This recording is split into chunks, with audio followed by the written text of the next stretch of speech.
All right, so I want to tell you about a mistake that I made when I designed my first life insurance policy that I was trying to structure for cash value. A couple of things that I messed up on my own policy, and when you are designing yours, things that you should try to avoid like the plague. Just like anything else, we're trying to remove or at least minimize the cost of insurance in our policies, because the more money that we can deposit and it goes immediately to cash value, the better off the policy is going to perform, right? That's the whole point of using life insurance as a vehicle to save money in a better location than just simply a checking account. And so when I was developing this first policy, I was trying to shrink down the base premium down to the smallest amount that I possibly could. You might have heard of a thing called a HECV policy, or a high early cash value. And the way that you do this, first, let's go back to high school and talk about how a policy is designed. There's two components. You have, basically think about like a fraction from back in high school. In the numerator, the top portion, you have what's called a paid up addition, a PUA, and that's basically immediately available cash value.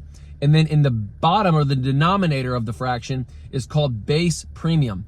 And the base premium essentially goes to the cost of insurance. It's not really available in the first year.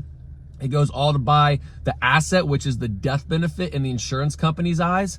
And so what I was doing is, just like everybody else, you're like, okay, why the heck would I send any money to insurance at all? I want to put every single dollar to paid up additions, because at the end of the day, I have immediate access to the cash. That's what I thought. That's what everyone's preaching on the internet. Looks like it's the right move.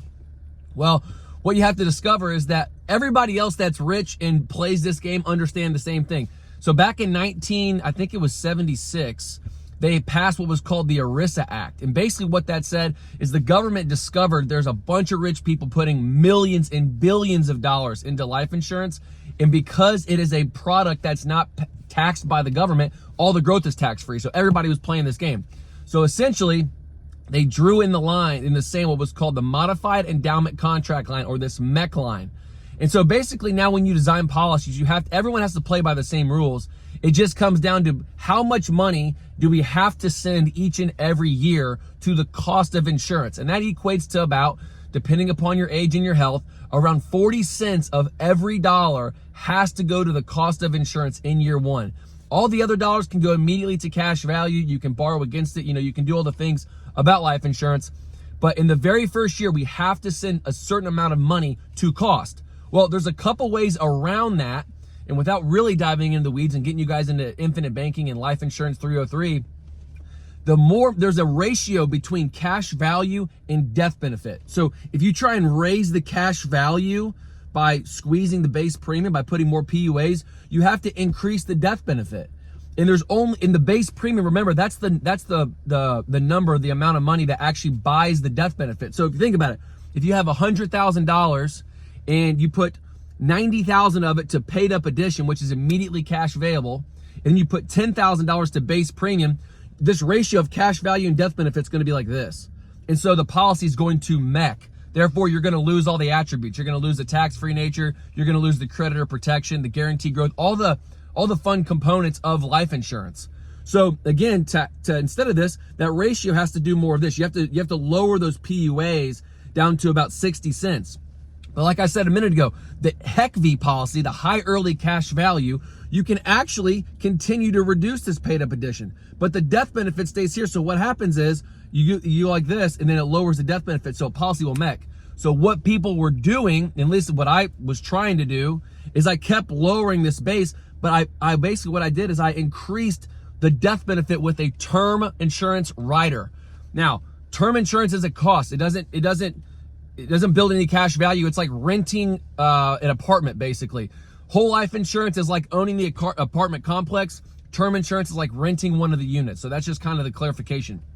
But what happens is you put this massive term rider on a policy, and what it does is it just essentially every single dollar of it goes immediately to cost, which takes away from cash value.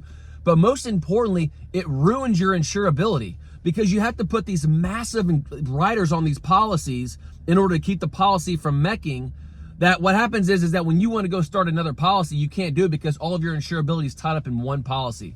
So to come full circle on this, do not do high early cash value policies.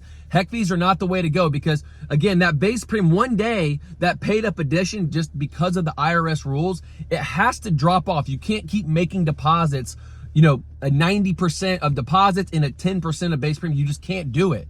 And so what happens that I discovered is I want the base premium a little bit larger. I prefer it to be at like 40% because I want to be making deposits on a larger number. Like every year after I drop off those PUAs, this is the number. The base premium is really what I'm earning the guaranteed and all the dividends on. So why would I want to shrink that number just because I want access to a couple more bucks in the very first year? So again, HEC fee policies are very short-sighted and they ruin your insurability and they cost money because of term insurance. Where if you play the infinite banking game or the Nelson Nash way of designing policies, you make them about 60% paid up addition and 40% base premium. That's about as efficient as you can build them while keeping that flexibility inside the policy. So that's kind of that was the mistake that I was making when I was first starting. I was trying to, shrink the base premium down as much as I could. But if I was playing the short game, that's the move. But like anything else, you're playing the long game. We're playing the long, that's how, that's why we buy real estate. That's why we invest. That's why we park money in these things, because we're playing the long game. So my advice, if you're trying to figure out infinite banking or how to structure a life insurance policy, go 60% to paid up additions and 40% to base premium. Hope to see you guys on the other side.